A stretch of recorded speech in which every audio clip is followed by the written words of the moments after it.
एक हुशार व्यापारी प्रत्येकी 30 नारळ असलेली 3 पोती घेऊन प्रवास करत होता. त्याला प्रवासात काही टोल नाके लागले. टोल नाक्यांचा नियम असा आहे की ज्याच्याकडे जितकी पोती आहेत तितके नारळ टोल म्हणून भरावे लागतील. असे 30 टोलनाके पार केल्यावर त्या व्यापाऱ्याकडे जास्तीत जास्त किती नारळ शिल्लक राहतील?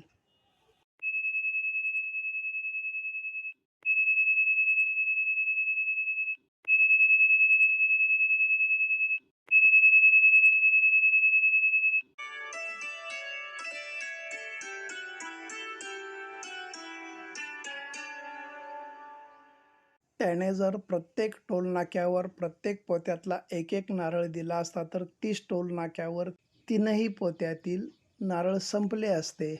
तो हुशार होता. त्याने पहिल्या 10 टोलनाक्यावर एकाच पोत्यातले 3-3 नारळ असे 30 नारळ दिले. एक पोते संपले. त्याच्याजवळ आता 2च पोती उरली होती. म्हणून 11 ते 25 नंबरच्या 15 टोलनाक्यावर 2 पोत्यांसाठी एकाच पोत्यातले 2-2 असे 30 नारळ दिले. आता त्याच्याकडं एकच पोतं उरलं होतं. म्हणून 26 ते 30 या शेवटच्या 5 टोल नाक्यावर त्याने 5 नारळ दिले.